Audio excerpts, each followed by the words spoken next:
In this video, we're going to be implementing this custom scrollable mask tab bar in React Native using few different solutions. The UI for this is originally inspired from the same SwiftUI demo by Kevsoft.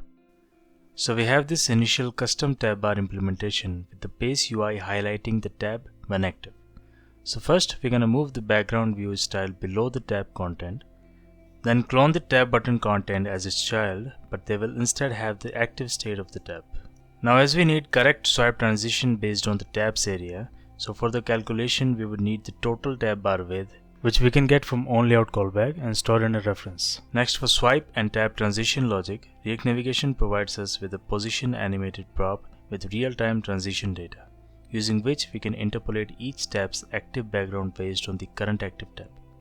In the interpolation, we have the index values as the input range, and for their respective outputs, we first take the current and active index difference, using which we can determine the output or translate X in negative or positive or 0 if it is the active tab itself. And the translation value will be equal to the total tab bar width divided by total tabs, giving us the exact area covered by a single tab. Now apply this to the background view's transform property. Also make sure to change it to animated. Next, we need to apply overflow hidden to the button container style so that the background view gets hidden after the translation, showing only for the active tab. And now it works, but the icon and the title are also translating with the background.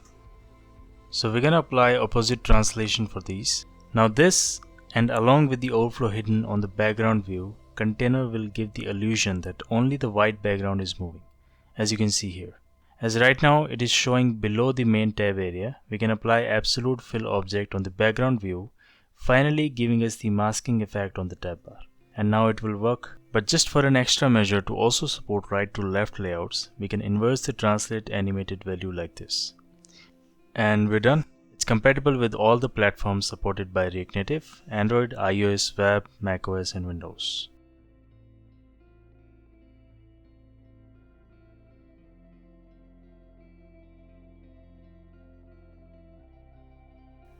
Now in case you're using expo-router for navigation, we don't require many changes to the solution as it is also built on top of React Navigation. First, we need to create an entry in the root_layout file, then create a folder with the same name with its own _layout file. And in this file, we have the code from the previous solution, just that we need to do some minor changes. Like the React Navigation's tab bar doesn't automatically detect routes from the local files. Neither does Expo exports a tab bar version of it as it does for bottom tab. So we can port the React Navigation's tab.navigator to work that way using with layout context from expo-router package, and then replace the usage of previous navigator with this one. Now make sure to create component files in the same directory for each tab scene with the exact same name as provided to the tab screen's name prop. And now that it can automatically detect the components, we can remove this separate component prop. And we're done.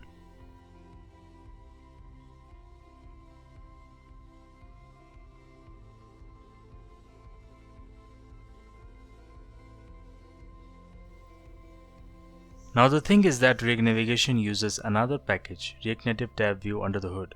So in case you're not using React Navigation or expo-router and using some other navigation solution, then let's see how to implement the same using this package. Now here, as the underlying API is similar, we can start with the previous implementation and do required changes. First, remove the imports of React Navigation and import the tab view from tab view package, and scene map as well to map the tabs with the individual scenes. Now remove tab.navigator's uses with tab view. Here, render tab bar prop takes our custom tab bar UI and initial layout prop with some initial rendering dimension. And for tab data, we use navigation state prop, which takes the active index and an array of routes with key and title. Keep track of the active index through onIndexChange prop. Finally, render scene through scene map, mapping the tab key with its scene component. Alternatively, in case you need to pass some personalized prop to individual tab scene, you can also do it this way. Next, in the custom tab component, replace the props with their alternative from this package. States uses can be replaced with navigation state, and to navigate we can use jump to prop by passing the tab key. Finally, as the route has title property instead of name, we can update accordingly. And we're done. It's gonna work same as the previous solutions.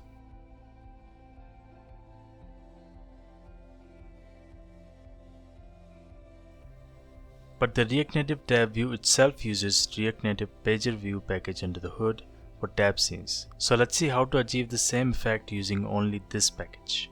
Now for this one, we're going to start from the initial tab implementation, where we have rendered custom tabs at the top and using pager view for their individual scene. And the tab is highlighted based on the active page index. But as with the previous implementations, we don't really get a position animated value from the package to drive the animations. Instead, we only get the scroll information. So first declare a shared value named position to track the transition data similarly as we would get in our previous solutions. Next, before we set its value, let's see the pattern of the data that we receive through on-page scroll prop, where we get two properties, the offset and the position. And they both have a particular pattern. The offset goes from 0 to 1 when scrolling to right and 1 to 0 when scrolling to left. And for the position, when scrolling to right, the value changes to the next tab's position only once we reach there. But when scrolling to left, it changes as soon as we start scrolling. So keeping all that in mind, to get equivalent animated value as previous solutions, we just need to add these two and pass this as prop to the tab component. And now that we have the position animated value, we can use the same interpolation logic as previous solutions as well as handle it for right to left layouts. Now apply its value using use animated style hook to translate the active background and reverse the translate for icon and the title. Finally, apply it to the respective views and make sure to change them to animated. And we're done. Now implementing the same using built-in animated API instead of reanimated requires few changes, like using animated value ref for position and setting its value through the provided setValue function. And the whole reanimated hooks part can be replaced with a simple interpolator, while for RTL we can inverse the value using animated.multiply function and finally apply the interpolate variable directly to the animated view's transform style. And with this, our implementation using pager view is also done.